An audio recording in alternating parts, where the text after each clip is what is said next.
Jangan makan ketika pihak itu sedang disembayangkan, ya. Halo, kembali bersama Sang I di tradisi Tiongkok kuno seputar pernikahan. Sebelum menikah, itu akan ada suatu acara yang disebut Songdi, ya, atau Sangdit, yang harus disampaikan pada waktu Sangdit, ya.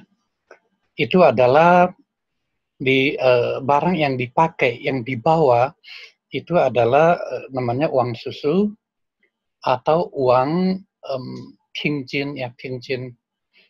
Pinjin itu biasa di masyarakat kita tuh namanya uang susu, ya. Padahal uang susu itu ada uang susu itu beda sama pinjin. Nah, satu lagi yang tidak boleh ketinggalan itu adalah siping. Ya, siping. Ping itu adalah semacam kue kering. Ya. Jadi ping itu kadang-kadang kita kenal sebagai siopia katanya, ya. Pia. Pia itu adalah kue kering. Kalau dulu itu kue kering itu dibungkus pakai keras merah, kemudian kasih cat yang double happiness, ya. Double happiness. Sekarang ini yang seperti itu sudah jarang pakai yang seperti itu. Lebih memakai kemasan yang modern, ya. Jadi jatuhnya itu bahkan lebih seperti bulan misalnya, ya, kue bulan. Kue bulan kan sekotak-kotak, ya, bagus, ya. Jadi lebih ke modern, sekarang udah modern lah begitu, ya. Nah, biasanya kue itu dibawa dari pihak laki-laki kepada pihak perempuan. Kuenya itu ada yang isi, ada yang tidak ada isi, ya. Sekarang ini berbagai macam. Ada yang isinya isi yang manis-manis, ya, seperti bianyong yang manis, ya. Ada yang isinya asin, ya, yang biasanya kalau ada campuran dagingnya itu ada tangkuannya, itu biasanya asin. Nah, pihak itu sebelum dikasih ke pihak wanita, pihak laki-laki itu biasanya ambil dulu beberapa, ya, untuk dimakan sendiri. Nah, itu sebagai satu simbol bahwa dia memiliki hak yang lebih dominan dibanding pihak perempuan, ya. Jadi itu disebut Chou Bing Tou, ya. Chou Bing Tou, Tiu Bia Tao. Kemudian setelah diantar ke pihak wanita itu menerimanya.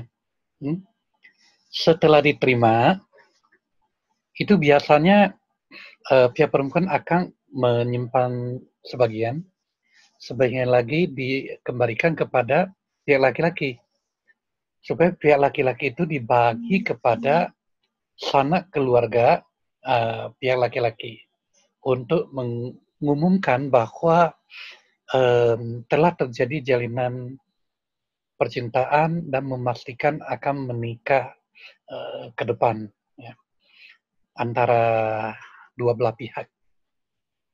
Nah,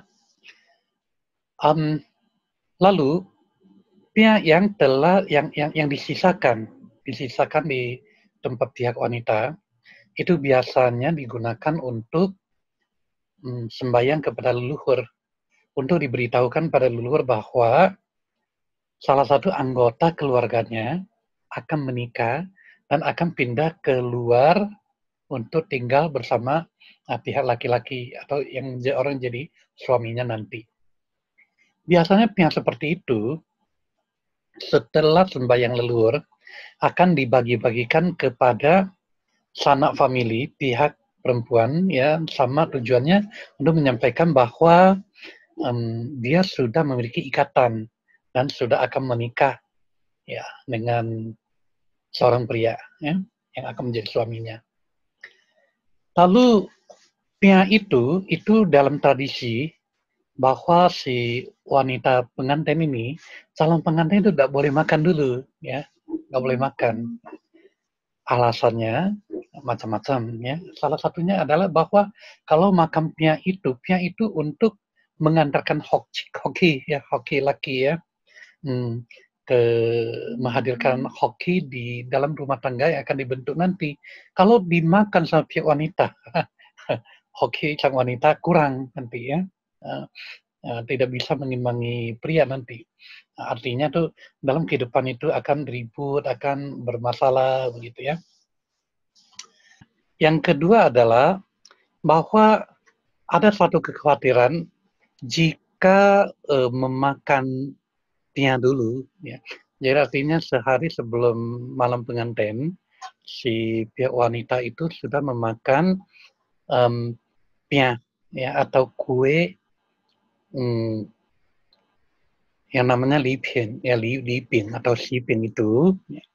Dikhawatirkan kalau malam pengantinnya itu tidak bisa berhubungan intim gara-gara datang haid, ya. Nah, datangnya merah. Jadi itu dasarnya itu sebetulnya baik baik alasan pertama maupun alasan kedua itu sebetulnya nggak ada dasar yang kuat, ya nggak ada dasar yang kuat. Yang betul itu sebetulnya adalah kekhawatiran orang tua, ya, bahwa jika si wanita tidak bisa mengekang dirinya, tidak bisa bersabar, ya, nanti kalau sudah masuk ke keluarga orang bagaimana? Ya, jadi ada kekhawatiran seperti itu. Jadi makanya dididik ya, dikasih tahu, "Yuk, harus tahan dulu, nggak boleh makan ini, nggak boleh makan itu," ya sembari kasih tahu, nanti kalau sudah masuk ke keluarga orang tuh harus A, B, C, D itu dikasih tahu semua ya. Jadi lebih kepada tujuan seperti itu. Jadi seperti nggak benar lah ya kalau nggak boleh makan ya. Sementara memang ada sebagian orang yang dia tuh makan dulu ya, makan dulu lipinnya ya. Tapi ada satu batas ya, bahwa jangan makan ketika ya itu sedang disembayangkan ya di depan leluhur. Khawatir bahwa itu tidak sopan. Juga tidak boleh makan hasil atau yang telah dipakai untuk sembahyang leluhur. Karena itu adalah barang persembahan, tidak baik bagi seorang pengantin begitu ya. Oke baik ya, sampai di sini kita berjumpa lagi. Masih banyak sekali tradisi-tradisi ya, Tiongkok kuno yang berhubungan dengan berkaitan dengan perkawinan seperti ini ya. Ya, sampai jumpa.